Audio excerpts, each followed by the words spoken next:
بسم اللہ الرحمن الرحیم۔ السلام علیکم ورحمۃ اللہ وبرکاتہ۔ بسم اللہ والحمد للہ والصلاة والسلام علی رسول اللہ وعلی آلہ وصحبہ ومن والہ وبعد۔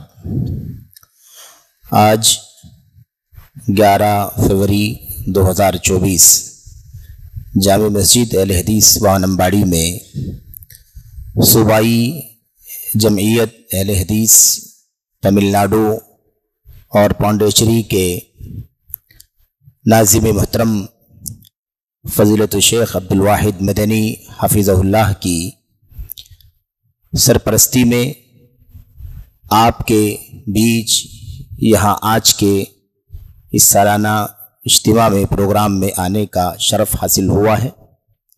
اس موقع پر پروگرام کا آغاز ہونے سے پہلے صبح کے سیشن میں جو سوالات کی چھوٹی سی مجلس منعقد کی گئی ہے، اس میں اللہ تعالیٰ کی مدد مانگتے ہوئے اس کی توفیق کا سوال کرتے ہوئے سوالات کے جوابات دیے جائیں گے۔ سوالات کے جوابات کے سلسلے میں آپ جانتے ہیں کہ اہل سنت والجماعت کا سلف امت کا منہج اہل حدیث کا اصول یہ ہے کہ سوالات کے جوابات کتاب و سنت اور سلف امت کے منہج کی روشنی میں دیے جائیں۔ جن سوالات کے جوابات نہ معلوم ہو اس کا آدھا جواب دیا جائے، یعنی کہہ دیا جائے لا ادری، میں نہیں جانتا۔ تو سوالات کے جوابات یا تو پورے ہیں اور یا تو آدھے ہیں، یعنی سوال کا جواب اگر ہے تو ٹھیک ہے، نہیں ہے تو آدھا جواب ہے لا ادری، میں نہیں جانتا۔ خیر، اللہ سے دعا ہے کہ اللہ تعالی ہم سبوں کو خیر کی توفیق عطا فرمائے۔ دوسری جو بات ہے وہ یہ ہے کہ سوالات اگر لکھے ہوں گے کاغذ پر تو جواب دینے سے پہلے سوال بھی پڑھا جائے گا، کیونکہ اگر لکھا ہوا نہیں ہوگا، آپ اورلی بولیں گے تو اس کا نقصان یہ ہوگا کہ جواب آ جائے گا ریکارڈ میں اور سوال کیا ہے وہ نہیں آئے گا ریکارڈ میں۔ تو کبھی کبھی سننے والے کو تشویش ہوتی ہے کہ سوال کیا تھا جس کا جواب دیا جا رہا ہے۔ تو اگر لکھا رہے کاغذ میں تو ایسے بھی آسان ہے، کیونکہ پڑھ کر کے جواب دے دیا جائے۔ تو سوالات آپ حضرات لکھ لیں، لکھ کر کے دے دیں۔ اتحاد امت پر کیا سب جماعتوں کے ساتھ مل کر کام کیا جا سکتا ہے؟ یہ سوال یہ ہے، اتحاد امت پر کیا سب جماعتوں کے ساتھ مل کر کام کیا جا سکتا ہے؟ اس میں 3 باتیں بہت بنیادی ہیں۔ ایک بات ہے اتحاد امت، اور دوسری بات ہے سب جماعتیں، اور تیسری چیز ہے مل کر کام کرنا۔ اس کو سمجھنے کی بہت سخت ضرورت ہے۔ سب سے پہلی بات کہ اتحاد امت کا معنی کیا ہے؟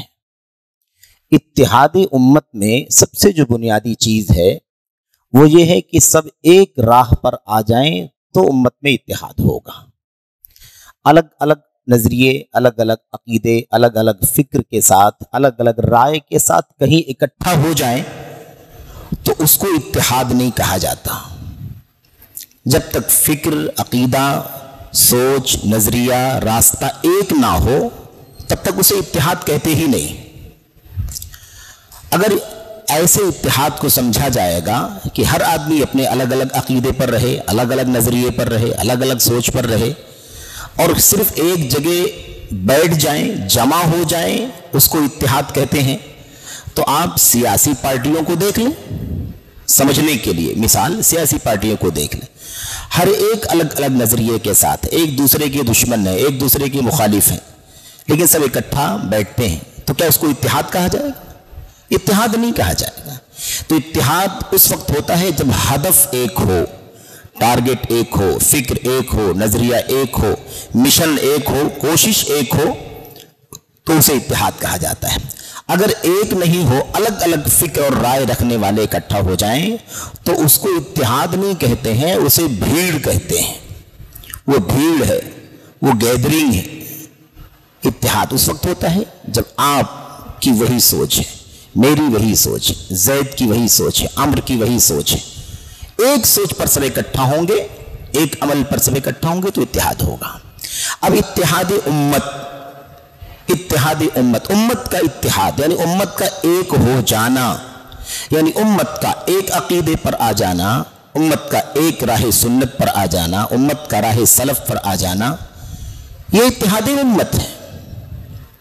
جو راستہ قرآن نے دیا، جو راستہ سنت نے دیا، جو راستہ صحابہ کرام چلتے رہے، ان پر چلنا ہی اتحاد ہے.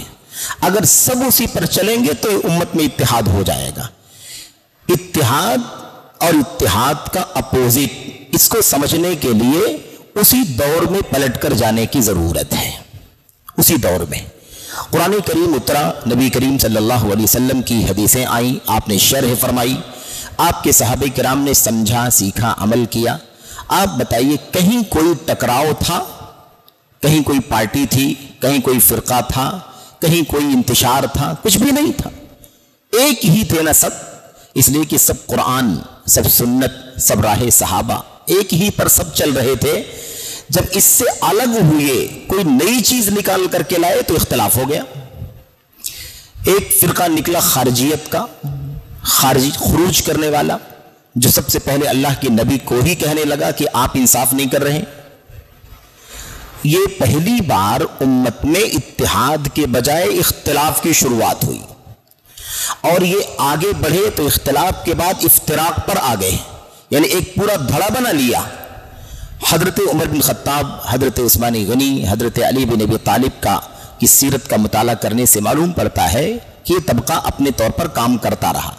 حضرت علی رضی اللہ تعالیٰ عنہ کے دور خلافت میں باقاعدہ الگ ہو کر کے ایک جتھا بنا کر کے خلاف ہو گیا.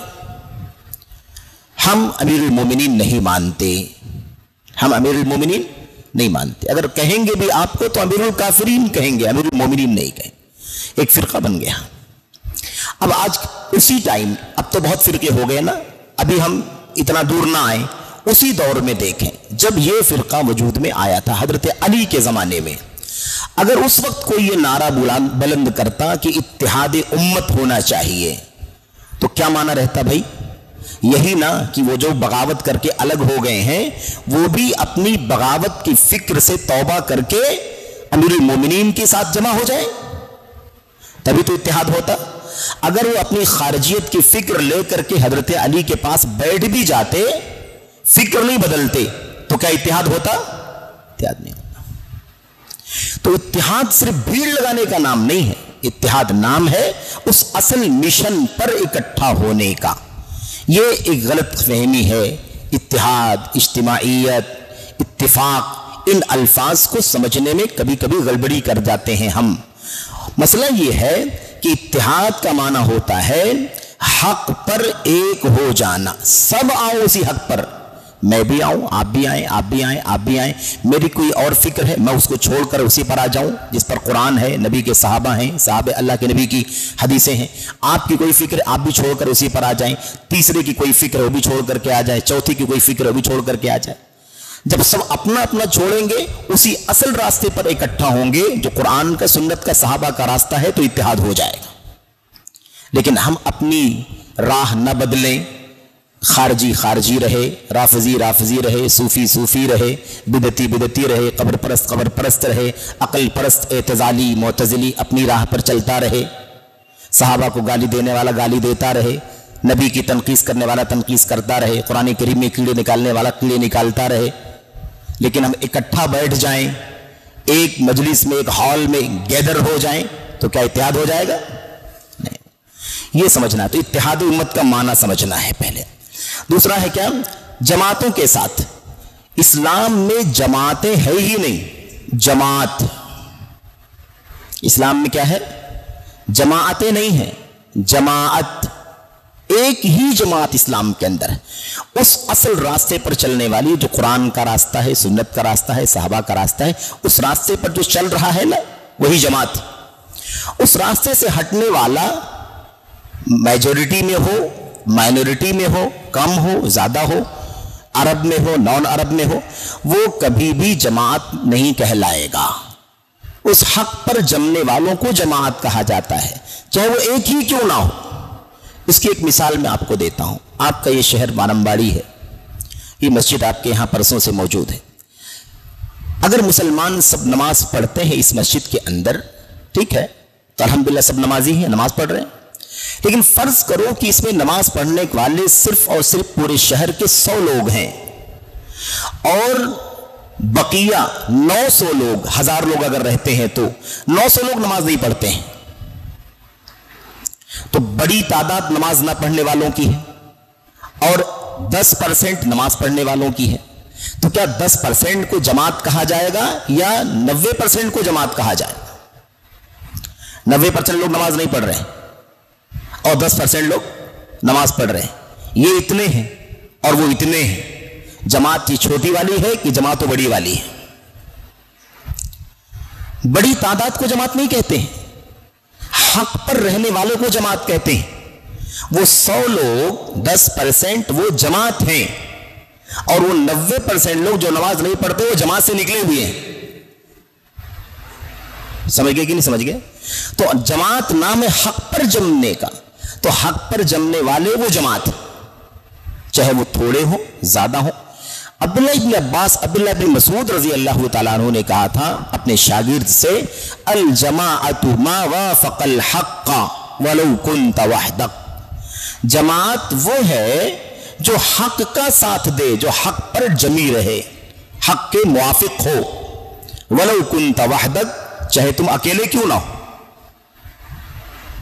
تو گیدرنگ، بڑی تعداد، میجورٹی زیادہ نہیں دیکھا جائے گا، یہ دیکھا جائے گا حق پر کون ہے، جو حق پر ہے وہ جماعت۔ تو یہی آپ سمجھ لیں، تو جماعت کس کا نام ہے؟ حق پر جمنے والوں کو جماعت کہا جاتا ہے۔ جو حق پر نہیں ہے وہ جماعت نہیں ہے، چاہے کتنی بھی بڑی تعداد میں ہو۔ اسی لیے شیخ ربیع بن ہادی بن عمیر المدخلی حافظہ اللہ نے، شفاہ اللہ نے ایک مستقل رسالہ لکھا ہے اس موضوع پر، مستقل رسالہ۔ اس رسالے کا نام ہے جماعت واحدۃ لا جماعات، جماعت واحدۃ لا جماعات وصراط واحد لا اشارات۔ معنی کیا ہے؟ ایک جماعت ہے، بہت ساری جماعتیں نہیں ہیں، ایک جماعت ہے، بہت ساری جماعتیں نہیں ہیں۔ وصراط واحد لا اشارات، اور صراط مستقیم، راہ مستقیم، راہ عدل و انصاف، راہ توحید و سنت، راہ سلف ایک ہے، لا اشارات، 10 نہیں ہے۔ ٹھیک ہے نا؟ تو اللہ تعالیٰ کی کتاب میں، نبی کی سنت میں اس مسئلے کو بار بار جگہ جگہ سمجھایا گیا۔ یہ مختصر بات ہے کہ اصل میں جماعتوں کا تصور اسلام میں نہیں ہے، اسلام میں جماعت کا تصور ہے۔ اب ہم لوگ جو بات چیت میں کہتے ہیں یہ جماعت، یہ جماعت، یہ جماعت، یہ جماعت، جبکہ وہ سلف امت کی راہ سے ہٹی ہوئی ہے، ٹھیک ہے، خارجی ہے، رافضی ہے، صوفی ہے، عقلانی ہے نا، وغیرہ جو بھی ہیں، وہ ہماری اور آپ کی اردو زبان میں جماعت کا لفظ استعمال ہو جاتا ہے کسی بھی سوسائٹی پر، کسی بھی کمیونٹی پر، کسی بھی فرقے پر، کسی بھی ٹولی پر، کسی بھی گروہ پر، اس لیے ہم جماعت کہہ دیتے ہیں، ورنہ اصل میں جماعت شریعت کی اصطلاح میں جماعت ایک ہی ہے جو حق پر چلے، جو حق پر نہیں چلتی ہے وہ جماعت کہلاتی نہیں ہے۔ تیسری جو بات تھی مل کر کام کرنے کی، تو اب مسئلہ یہ ہے کہ جماعت وہ ہے جو حق پر چلے، اور جو حق پر نہ چلے وہ جماعت نہیں ہے، تو حق ناحق کے ساتھ کیسے مل کر کام کر سکتا ہے؟ حق ناحق کے ساتھ کیسے مل کر کے کام کر سکتا ہے؟ اس کی مثال یہ ہے کہ آپ توحید کے دائی ہیں، آپ سنت کے دائی ہیں، آپ راہ سلف صحابہ کرام تابعین و خیر القرون کے مشن کے دائی ہیں۔ ایک دوسرا ہے وہ کہتا ہے میں یہ سب نہیں دیکھتا، قرآن کی آیت ٹھیک ہے میں اپنی عقل سے سمجھتا ہوں، یہ حدیث ہے اللہ کے نبی کی، میں اس کو اپنی عقل سے سمجھتا ہوں، میری سمجھ میں اگر آئے گی تو مان لوں گا، نہیں سمجھ میں آئے گی نہیں مانوں گا۔ آپ بتائیے اس کے ساتھ آپ مل کر کیسے کام کریں گے؟ بتائیے آپ کیسے کام کریں گے؟ یہ بہت بنیادی مسئلہ ہے۔ اور جماعتوں کا جو مسئلہ ہے، جماعتوں کا جو جھگڑا ہے، یہ جھگڑا اصولی جھگڑا ہے، اس میں کوئی جھگڑا نہیں ہے۔ نماز کے مسائل، روزے کے مسائل، نکاح و طلاق کے مسائل، بہت سارے مسائل ہیں جو اجتہادی ہیں، جس میں صریح دلیلیں نہیں ہیں، ایک سے زیادہ قول ہو سکتا ہے، ایک سے زیادہ رائے ہو سکتی ہے، اس میں کوئی مسئلہ نہیں ہے۔ اجتہادی مسئلے میں آپ کا اجتہاد کچھ اور ہے، میرا اجتہاد کچھ اور ہے، فلاں امام کا اجتہاد کچھ اور ہے، فلاں عالم کا اجتہاد کچھ اور ہے، کوئی حرج نہیں ہے۔ اس اختلاف کی بنیاد پر فرقہ بندی، ٹکڑے نہیں ہوتے۔ یہ معاملہ کہاں کا ہے؟ یہ معاملہ جڑوں کا ہے، اصولوں کا ہے، فاؤنڈیشن کا ہے، بنیاد کا ہے، اس لیے یہ معاملہ بڑا ہی حساس ہے، بڑا ہی خطرناک ہے۔ تو کبھی بھی حق اور باطل کے ساتھ تال میل نہیں ہو سکتا۔ آپ توحید کی دعوت دیں گے، وہ قبر پرستی کی دعوت دے گا، آپ سنت کے سامنے اپنی عقل کو حقیر سمجھو. صحابہ نے کیا کہا, سلف نے کیا کہا, اتہموا الرأی فی الدین, دین میں عقل کو, لاجک کو متہم کرو. اور وہ رائے کی دعوت دے گا, اپنی عقل کی دعوت دے گا, آپ سنت کی دعوت دیں گے. تو دونوں میں کیسے ساتھ مل کے دعوت کا کام کیسے کر پائیں گے بتائیے؟ تو یہ پاسبل ہی نہیں ہے. دونوں میں سے ایک ہوگا, یا تو وہ ہٹ جائے آپ دعوت دے, یا آپ ہٹ جائے وہ دعوت دے. توحید کی بھی دعوت, شرک کی بھی دعوت, سنت پر جمنے کی دعوت, عقل پرستی کی دعوت. مرجع قرآن و سنت اور صحابہ ہے, اس کی دعوت. مرجع صوفیت ہے نا, مثال کے طور پر الہام ہے, کشف ہے, کرامات ہے, جھوٹے خواب ہے, منامات, ان کے ذریعے سے ان کو سورس بنانے کی دعوت. دونوں کبھی اکٹھا نہیں ہو سکتے. یہ بہت ہی چند باتیں مختصر طور پر ہیں. السلام علیکم. الیوم اکملت لکم دینکم, آیت کریمہ. رسول اللہ صلی اللہ علیہ وسلم, صحابہ, تابعین, تبع تابعین, پھر امام شافعی, احمد بن حنبل, مالک, ابو حنیفہ. کیا یہی فرقہ ہے؟ قیامت کے قریب 73 فرقے ہوں گے. تو وہ کون ہیں؟ قیامت کے قریب 73 فرقے ہوں گے جو اللہ کے نبی علیہ السلام کی حدیث میں آیا ہوا ہے. دین مکمل ہو چکا ہے, یعنی قرآن, نبی علیہ السلام کی سنت, جو کچھ بھی اترنی تھی اتر چکی, آ چکی, دین مکمل ہو چکا ہے. اس میں گھٹا نہیں سکتے, گھٹائیں گے تو نقص ہوگا, اور بڑھائیں گے تو بھی نقص ہوگا. تو گھٹایا بھی نہیں جا سکتا, بڑھایا بھی نہیں جا سکتا. اب اس میں سوال یہ ہے کہ حنفی, شافعی, مالکی, حنبلی, یہ کیا فرقہ ہے؟ یہ فرقہ اس معنی میں ہے, اس کو اچھی طرح سمجھیں, خلط ملط نہیں کرنا. خلط ملط یہ ہے کہ جن ائمہ, صحابہ, تابعین, تبع تابعین, اور پھر یہ ائمہ اربعہ کا نام, ان میں سے کوئی ایک بھی اسٹیٹمنٹ کسی کا کوئی نہیں دکھا سکتا جس نے ہمیں کہا ہو کہ نبی کی سنت کو چھوڑ کر کسی فرد کی بات کو مان لینا. نہ امام ابو حنیفہ نے, نہ مالک نے, نہ شافعی نے, نہ احمد بن حنبل نے رحمت اللہ علیہ مجمعین, ان میں سے کسی نے بھی یہ نہیں کہا کہ میری بات کو فالو کرو, میری تقلید کرو, میری بات کو پر عمل کرو, سنت آ جائے, حدیث آ جائے, صحابہ کا قول آ جائے, آیت آ جائے, اس کی تعویل کر دو, اس کو منسوخ مان لو. کسی نے بھی یہ بات نہیں کہی ہے. یہ ائمہ سب بری ہیں, ان سب نے سنت کی دعوت دی ہے ساری امت کو. ان سارے ائمہ نے کس کی دعوت دی ہے؟ سنت پکڑو, سنت, صحابہ کی راہ پر چلو, سب نے دعوت دی ہے. تو ان اماموں کا کوئی مسئلہ نہیں ہے, ان اماموں کا کوئی مسئلہ نہیں. ان اماموں کے نام پر ان کی وفات کے بعد, اور وفات کے بھی کتنے سال کے بعد, تقریباً 300 سال گزر گئے. 301, 2, 3, 4, یعنی جس کو 34 صدی ہجری کہا جاتا ہے. اس وقت امت کے اندر یہ فضا بنائی گئی کہ اب امت کو چاہیے کہ وہ 4 ائمہ کے مسلک پر چلے, ان کی کتاب, ان کے فقہ, ان کے فتاوے, ان کے مسائل, ان کے احکام, اسی کو فالو کرے. کوئی ایک کو پکڑ لے, کوئی دوسرے کو, کوئی تیسرے کو, جو جس کو پکڑ لے پکڑ لے, پھر اس کو اس سے نکلنے کی گنجائش نہیں ہے. یہ کب ہوا؟ 300 سال کے بعد, 4 صدی ہجری کے شروع میں, جیسا کہ شاہ ولی اللہ محدث دہلوی رحمت اللہ علیہ نے اپنی کتاب حجت اللہ البالغہ میں بھی لکھا ہے, اور دیگر لوگوں نے بھی لکھا ہے. سوال یہ ہے کہ پہلے امام کی پیدائش سن 80 ہجری میں ہوئی, امام ابو حنیفہ کی, ان کی وفات ہو گئی. دوسرے پیدا ہوئے, وفات پائے. تیسرے پیدا ہوئے, وفات پائے. چوتھے پیدا ہوئے, وفات پائے 241 ہجری میں. کتنے میں؟ 241 میں. 80 سے 241, اس بیچ میں 4 ائمہ دنیا میں آئے اور چلے گئے.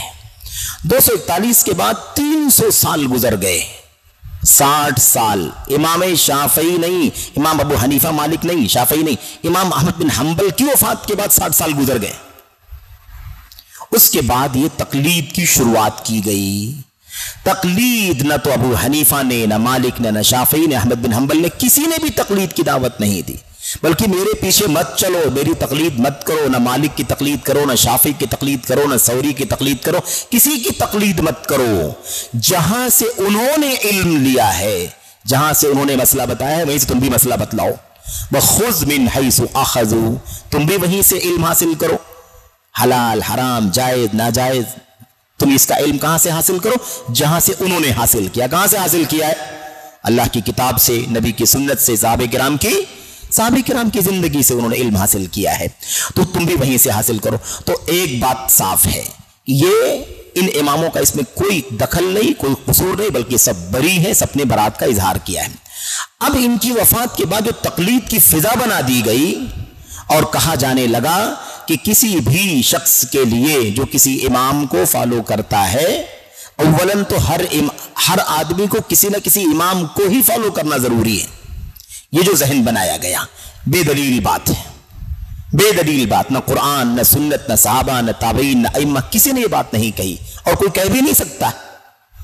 دوسری بات یہ طریقہ کہ اب جو جس امام کو فالو کرتا ہے اس سے نہیں نکل سکتا، اس پر واجب ہے، بلکہ لوگوں نے جرأت کر کے یہاں تک کہا کہ چاروں اماموں کی تقلید پر اجماع ہو چکا ہے۔ اگر یہ بات صحیح بھی ہو کہ کسی نے اجماع کیا ہے، کسی دور میں اجماع کیا گیا ہے، تو بھی یہ اجماع ناقابل اعتبار ہے، یہ اجماع ناقابل اعتبار ہے، کیونکہ قرآن، سنت، صحابہ کرام کی سیرت کی زندگی پر عمل کرنا، قرآن کی تعلیم، سنت کی تعلیم، صحابہ کی تعلیم، کیسے اس کے خلاف اجماع کو قبول کیا جا سکتا ہے؟ یہ اجماع کا دعویٰ یہ درست نہیں ہے، ایک بات۔ دوسری بات یہ ہے میرے بھائیوں کہ یہ جو تقلید کا مسئلہ آیا، یہ مسئلہ اگر ایسے ہوتا کہ فقہی مسائل میں ٹھیک ہے، امام حنیفہ کا اجتہاد الگ ہے، امام مالک کا اجتہاد الگ ہے، احمد بن حنبل کا، امام شافعی کا اجتہاد الگ ہے، تو اگر اجتہادی مسائل میں کسی موقف پر چلتا ہوں، آپ کسی موقف پر چلتے ہیں، اس پر کوئی پیچیدگی نہیں، کوئی اختلاف نہیں، اس سے کوئی فرقہ بندی نہیں ہوتی، کوئی دلوں میں نفرت نہیں ہوتی، کوئی دوریاں نہیں ہوتی، کوئی دلوں میں کدورت نہیں ہوتی اور نہ ہونی چاہیے۔ اس بنیاد پر فرقہ واریت پیدا کرنا بالکل بھی درست نہیں ہے۔ کیوں؟ اس لیے کہ اجتہادی مسائل میں صحابہ کرام میں بھی اختلاف تھا۔ حضرت عبداللہ بن عمر اور حضرت عبداللہ بن مسعود رضی اللہ تعالیٰ عنہ کے درمیان تقریباً 100 فقہی اجتہادی مسائل میں اختلاف تھا۔ امام ابن القیم رحمۃ اللہ علیہ نے اپنی کتاب اعلام الموقعین کے اندر بتایا ہے کہ تقریباً 100 مسائل میں ابن مسعود اور ابن عمر رضی اللہ تعالیٰ عنہما کے درمیان اختلاف تھا، لیکن دونوں میں محبت، الفت، قربت، رحمت، ادب، احترام، تعظیم، کوئی فرق نہیں، تو اس میں کوئی پیچیدگی نہیں ہے۔ لیکن مسئلہ یہ ہے کہ امام ابو حنیفہ، مالک، شافعی، احمد بن حنبل کے نام سے اس طرح سے جڑ جانا کہ حدیث آئے کوئی اعتبار نہیں، قرآن کی آیت آئے کوئی اعتبار نہیں، صحابہ کرام کا عمل آئے، ان کا قول آئے، فقہ آئے، کوئی اعتبار نہیں۔ یہ چیز یقیناً سنت سے باہر نکلنے والی ہے۔ یہ کیا ہے؟ سنت سے باہر نکلنے والی ہے۔ سارے اماموں نے یہ قول سارے اماموں کا ہے، اذا صح الحدیث فهو مذہبی، جب حدیث صحیح ہو، یعنی صحیح حدیث تمہیں مل جائے، جو حدیث ملے وہ صحیح ہو، تو وہی میرا مسلک ہے، وہی میرا سٹینڈ ہے، وہی میرا مسئلہ ہے۔ یہ سارے اماموں کی تعلیم ہے۔ سوال یہ پیدا ہوتا ہے کہ بعض لوگ کھڑے ہوئے اور کہتے ہیں کہ میں جب تک زندہ تھا تب تک حنفی تھا اور مروں گا تو بھی حنفیت پر مروں گا۔ کوئی کہتا ہے جب تک میں زندہ ہوں میں امام مالک کو اپنا امام مانتا تھا اور مروں گا تو وصیت کر کے جاؤں گا کہ سارے لوگ مالکی بن جانا۔ کوئی شافعی کہتا ہے کہ میں جب تک زندہ ہوں شافعی ہوں اور مروں گا تو وصیت کر کے جاتا ہوں کہ ان یتشفعوا، سب کے سب شافعی ہو جائیں۔ میں جب تک زندہ ہوں حنبلی ہوں اور میں جب مروں گا تو وصیت کر کے جاؤں گا ہر آدمی، تمام لوگوں کے لیے ان یتحنبلوا، کہ سب کے سب حنبلی ہو جائیں۔ یہ کہاں کی تعلیم ہے بتائیے آپ؟ کوئی کھڑا ہوتا ہے اور کوئی کہتا ہے کہ ہر مسئلہ کوئی بھی آیت، کوئی بھی حدیث ہمارے مسلک کے خلاف اگر ہے، یہ ابو حنیفہ رحمۃ اللہ علیہ سے نسبت رکھنے والے امام کرخی کا قول ہے۔ امام کرخی نے کہیں، یہ اصول الشاشی کے اندر ان کی جو کتاب ہے اس کے اندر یہ کتاب، اصول الکرخی نام کی جو کتاب ہے اس کتاب کے اندر یہ بات موجود ہے، کل آیت او حدیث تخالف مذہبنا فهو اما مؤول و اما منسوخ، کوئی بھی آیت، کوئی بھی حدیث جو ہمارے مسلک کے خلاف ہے، یا تو وہ آیت اس کی تعویل کی جائے گی، یا وہ حدیث اس کی تعویل کی جائے گی، یا وہ آیت منسوخ مانی جائے گی، یا وہ حدیث منسوخ مانی جائے۔ یعنی آیت کی تعویل کریں گے، حدیث کی تعویل کریں گے، آیت کو منسوخ مانیں گے، حدیث کو منسوخ مانیں گے، لیکن ہمارے مسلک کے خلاف کسی آیت کو، حدیث کو اوپر نہیں لایا جائے گا۔ آپ بتائیے کتنی خطرناک بات ہے یہ؟ یا ایسے ہی فلعنت ربنا اعداد رمل علی من رد قول ابی حنیفہ، جو ابو حنیفہ رحمت اللہ علیہ کا قول رد کر دے، اس کے اوپر زمین کے ریت کے ذروں کے برابر لعنت۔ اس طرح کی باتیں کہنے والے۔ اور ہم نے بھی کہیں ذکر بھی کیا تھا کہ جلالین جو تفسیر کی مختصر تفسیر کی کتاب ہے، امام جلال الدین محلی اور جلال الدین سیوطی رحمت اللہ علیہما کی کتاب ہے، 15 پارہ دونوں نے کیا ہے اس کی تفسیر۔ اس کتاب پر حاشیہ لگانے والا ایک مالکی مسلک کا ایک عالم اس کتاب کے اندر لکھتا ہے کہ چاروں مسلک میں سے کسی مسلک میں رہنا واجب ہے، چاہے وہ قرآن کے خلاف ہو، چاہے وہ سنت کے خلاف ہو، چاہے وہ صحابہ کے خلاف جائے، اس لیے کہ چاروں مسلک سے باہر نکلنا یہ کفر ہے دین کے اندر۔ استغفر اللہ۔ برداشت کریں گے آپ اس کو؟ اگر یہ فرقہ نہیں ہے، یہ جو بات چل رہی ہے آپ کے سامنے، اگر یہ فرقہ نہیں ہے تو پھر دنیا میں کوئی فرقہ نہیں ہے۔ سمجھ رہے ہیں نا؟ یہ اصل میں سمجھنے کی بات ہے۔ ورنہ جو فقہ کے اجتہادی مسائل ہیں نا اماموں کے بیچ میں، اس پر کوئی نہیں کہتا کہ یہ فرقہ ہے، یہ غلط ہے، یہ اجتہادی مسائل ہیں، ہر زمانے میں رہے۔ تو یہ جو کہہ رہے ہیں نا کیا یہ 73 فرقے ہیں؟ 73 فرقوں کے بارے میں اللہ کے نبی جو بیان فرمایا ہے وہ یہی فرمایا ہے کہ 73 فرقوں میں سے 72 جہنم میں جائیں گے، ایک جنت میں جائے گا۔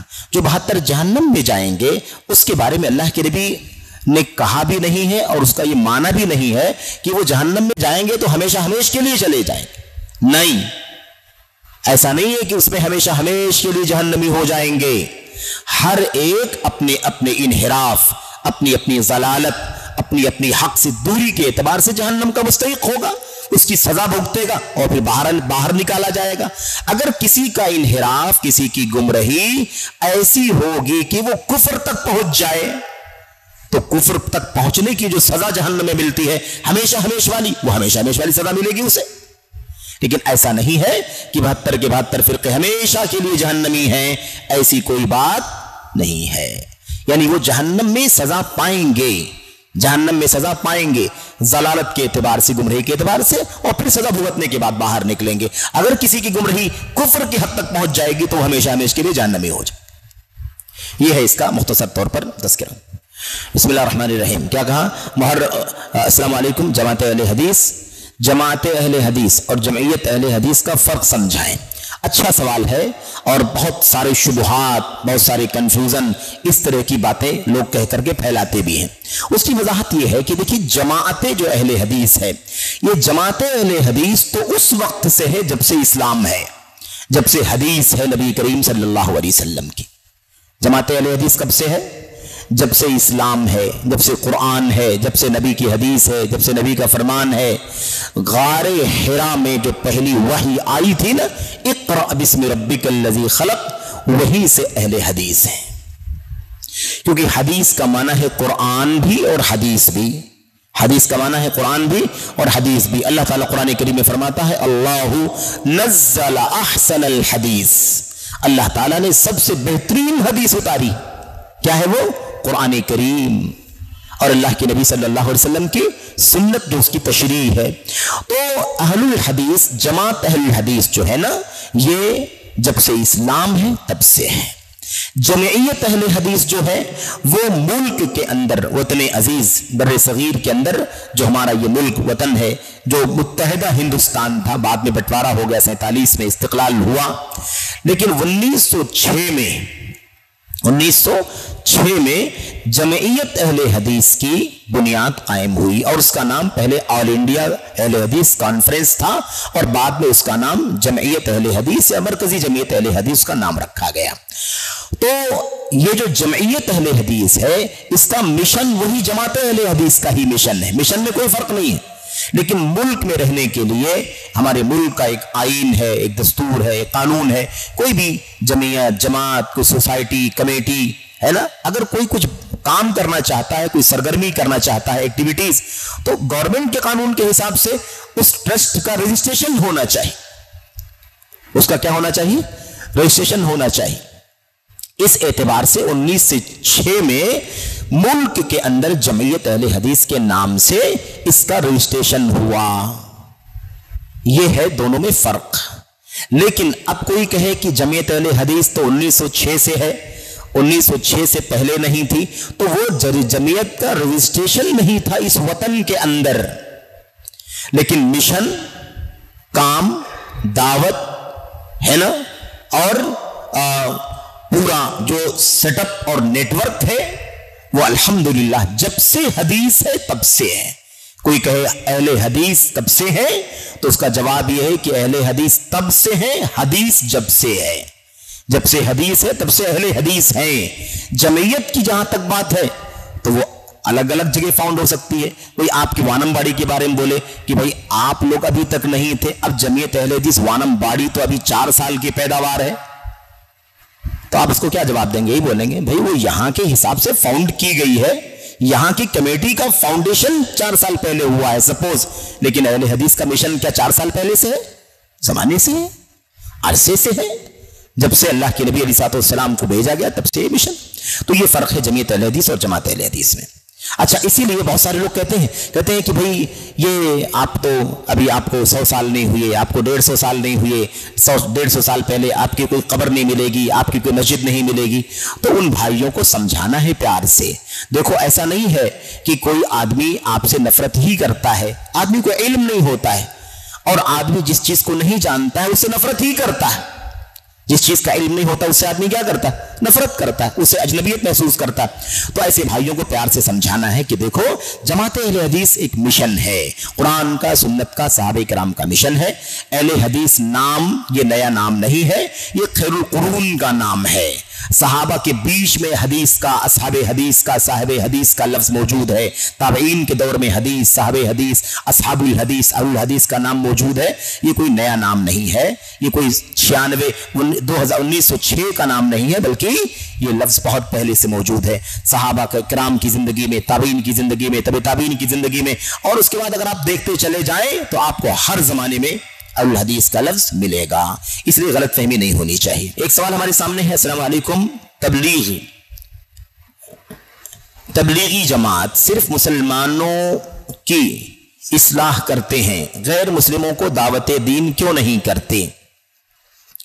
غیر مسلموں میں دعوت دین کا جو مسئلہ ہے، اصل میں یہ سوال تو تبلیغی جماعت کے بھائیوں سے پوچھنا چاہیے، لیکن ٹھیک ہے ایک سوال آیا ہے بھائیوں کی طرف سے تو کوئی حرج نہیں گفتگو کرنے میں. دیکھیے یہ اعتراض جو کیا جا رہا ہے کہ صرف مسلمانوں میں اصلاح کا کام کرتے ہیں، غیر مسلموں میں دعوت دین کا کام کیوں نہیں کرتے، یہ اعتراض ہمارے اوپر بھی کیا جاتا ہے. ہمارے اوپر بھی اعتراض کیا جاتا ہے کہ آپ لوگ غیر مسلموں میں دعوت کا کام نہیں کرتے ہیں. میں آپ کو ایک بات سمجھانا چاہتا ہوں، غیر مسلموں میں دعوت کا کام کرنے سے کسی کو انکار نہیں ہے. ملک، حالات، سیاست، نظام، سسٹم، ان تمام چیزوں کو مد نظر رکھنا، کیونکہ ہم ملک وطن ہندوستان میں رہتے ہیں جہاں کا ایک نظام ہے جو سیکولر نظام ہے، لیکن ہمارے لیے بہت ساری مشکلات بھی ہوتی ہیں، دشواریاں بھی ہوتی ہیں. ایک بات. دوسری چیز یہ ہے غیر مسلموں میں کام کرنا، مسلمانوں میں کام کرنا، اس کو ذرا باریکی سے سمجھیں. ایک شخص کلمہ گو ہے، کلمہ پڑھتا ہے، قرآن، سنت، قبلہ، کعبہ، نماز، مسجد کا نام لیتا ہے، لیکن اس کے عقیدے میں بگاڑ ہے. اس کے عقیدے میں کیا ہے؟ بگاڑ ہے. اس کے یہاں شرک ہے، قبر پرستی ہے، اولیاء پرستی ہے، غیر اللہ سے استمداد ہے، مزارات پر جانا ہے، اولاد کا سوال کرنا ہے، بیماری سے شفا یابی کا سوال کرنا ہے. یہ عقیدے کا فساد ہے، منہج کا فساد ہے. وہ سنت اور صحابہ کی راہ پر نہیں ہے، وہ خارجیت کی طرف جا رہا ہے، وہ رافضیت کی فکر رکھتا ہے، وہ علم سے، علماء سے دشمنی رکھتا ہے، وہ صحابہ کرام کے خلاف بدزبانی کرتا ہے. یہ مسلمان ہے، اسلام کے نام لینے والے کے یہاں یہ سب موجود ہے. عقیدے کا بگاڑ، عمل کا بگاڑ، اور منہج اور سنت کا بگاڑ موجود ہے. اب اس کو کیا سمجھا جا رہا ہے کہ یہ مسلمان ہے، ہمارا بھائی ہے. سوال یہ ہے کہ کیا اسلام کا یہ نام لینے والا ہمارا بھائی اس شرک کے ساتھ جنت میں جائے گا؟ کیا بدعقیدگی کے ساتھ، قبر پرستی کے ساتھ جنت میں جائے گا؟ خطرناک ہے کہ نہیں خطرناک ہے؟ اگر عقیدے کے علاوہ اگر منہج کا فساد ہے تو کیا وہ جہنم کی آگ میں ڈالا نہیں جائے گا؟ اس کو سزا نہیں ملے گی؟ تو مسئلہ یہ ہے کہ ہمارا جو سرمایہ ہے، جو مسلمان مانا جاتا ہے، جو ہماری پراپرٹی ہے، ہم اپنی پراپرٹی کو سنبھالیں، اس کو سیکیور کریں، اس کو بچائیں، یہ پہلے ضروری ہے، یا اس کو سنبھالنے کی کوشش کریں جو ابھی اپنا نہیں ہے اس کو اپنا بنانے کی ضرورت ہے؟ بات سمجھ رہے کہ نہیں سمجھ رہے ہیں؟ بھی غیر مسلم جو ہیں ابھی اسلام نہیں لائے، ٹھیک ہے، ہم ان کو دعوت دے رہے ہیں، وہ مانیں گے نہیں مانیں گے یہ تو ایک بات کا مسئلہ ہے اللہ کی توفیق اور ہدایت کے اعتبار سے، لیکن یہ تو مسئلہ ہے کہ ہمارا بھائی جو مسلمان ہے، ہمارا بھائی سگا بھائی بھی ہو سکتا ہے، ہمارا اسلام کا کلمے کا بھائی بھی ہو سکتا ہے، لیکن اس کے یہاں شرک ہے، اس کے ہاں کفر ہے، اس کے ہاں بدعقیدگی ہے۔ آپ بتائیے کہ جس کو ہم سمجھتے ہیں کہ مسلمان ہے اور وہ خود اپنے آپ کو سمجھتا ہے کہ میں مسلمان ہوں، جنت میں جاؤں گا، لیکن اس کے عقیدے کے اندر بگاڑ ہے، اس عقیدے کی بگاڑ کے ساتھ وہ جہنم میں جلے گا۔ تو اپنے سرمایہ کو سنبھالنا پہلے ضروری ہے کہ دوسری پراپرٹی کو لانے کی ضرورت ہے۔ نیا انکم کریں پہلے یہ ضروری ہے کہ اپنی انکم کو سنبھالیں اور اس کو سیکیور کریں، یہ ضروری ہے۔ بات سمجھ رہے کہ نہیں سمجھ رہے ہیں؟ تو اصل میں یہ سب سے پہلا مسئلہ ہے کہ پہلے اپنوں کو تو سنبھالو، ہمارے اپنے قبر پرستی پیر پرستی کر رہے ہیں، شرک و کفر میں مبتلا ہو رہے ہیں۔ بتائیے ابھی تازہ واقعہ ہے نا ملک کا، تازہ ملک کے حالات کے اندر آپ جانتے ہیں نا، یعنی حالت یہ ہو گئی اسلام کے نام لیواؤں کی، بعض چند نام لیواؤں کی حالت یہ ہو گئی کہ وہ یہاں تک کہنے لگے کہ ہمارے باپ دادا 6 پشت 7 پشت 8 پشت اوپر ہے نا، اوپر جد اعلیٰ، وہاں ہم جاتے ہیں تو ہمارے ماں باپ، ہمارے دادا پردادا اوپر جو ہیں وہ تو سب غیر مسلم تھے، ہم تو ریورٹ ہوئے ہیں، یعنی مسلمان ہوئے ہیں، تھے نہیں مسلمان ہوئے ہیں۔ تو اگر آج بھی ہم کو پھر اگر پلٹ کر کے کفر و شرک کی طرف جانے کی نوبت آ جائی تو کیوں نہیں چلے جائیں گے؟ چلے جائیں گے، کیونکہ ہمارے پاس پورا شجرہ لکھا ہوا ہے۔ اور معاف کرنا میرے بھائیوں، آپ اگر وہ بیان سنیں گے، وہ پوری بستی کے لوگ اکٹھا ہو کر کے 70 سال 75 سال 60 سال 50 سال 40 سال، بہت زیادہ عمر کے لوگوں سے لے کر کے درمیانی عمر نوجوانوں تک بڑی تعداد میں موجود ہیں، پوری بستی کئی گاؤں کے لوگ موجود ہیں، اور میڈیا کو بیان دیتے ہیں کہ ہمارے پاس یہ پورا شجرہ لکھا ہوا ہے، یہ سب سارے غیر مسلم 7-8 پشتوں کے بعد اسلامی نام عبداللہ، عبد الرحمن، عبد الکریم، عبد الغفار، یہ 600 سال کے بعد بدلا، 500 سال کے بعد بدلا۔ اس سے کلیئر ہے کہ ہمارے باپ دادا نان مسلم تھے۔ اس لیے اگر آج ہماری اس بستی میں کوئی پھر سے ہم کو آئے اور اگر دیوی دیوتاؤں کی پوجا کرنے کی دعوت دے تو ہم کو پلٹنے میں کوئی دیر نہیں لگے گی۔ یہ حالت کس کی ہے؟ لا الہ الا اللہ محمد رسول اللہ کے پڑھنے والوں کی، داڑھی چہرے پر سجی ہوئی ہے، مسجدیں موجود ہیں، 5 وقتہ نماز بھی پڑھتے ہیں، روزہ بھی رکھتے ہیں، حج و زکات بھی کرتے ہیں۔ آپ بتائیے ان کو سنبھالنا پہلے ضروری ہے یا کنکر شنکر کے پجاریوں کو اسلام کی دعوت دے کر کے لانے پہ انرجی لگانے کی ضرورت ہے، جس میں بہت سارے مشکلات بھی ہیں، بہت سارے اندیشے بھی ہیں، بہت سارے قانونی پیچیدگیاں بھی ہیں؟ سمجھ رہے ہیں نا؟ اس لیے یہ مسئلہ سمجھنے کی ضرورت ہے۔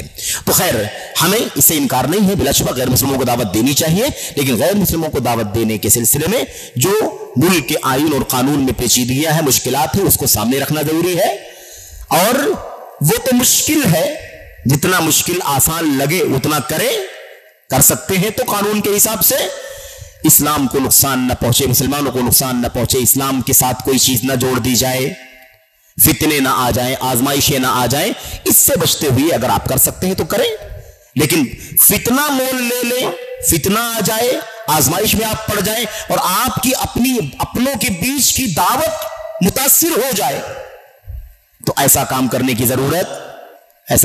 ضرورت نہیں۔ ان کو سمجھاؤ جو مسلمان کلمہ پڑھ کے قبر پر جاتے ہیں،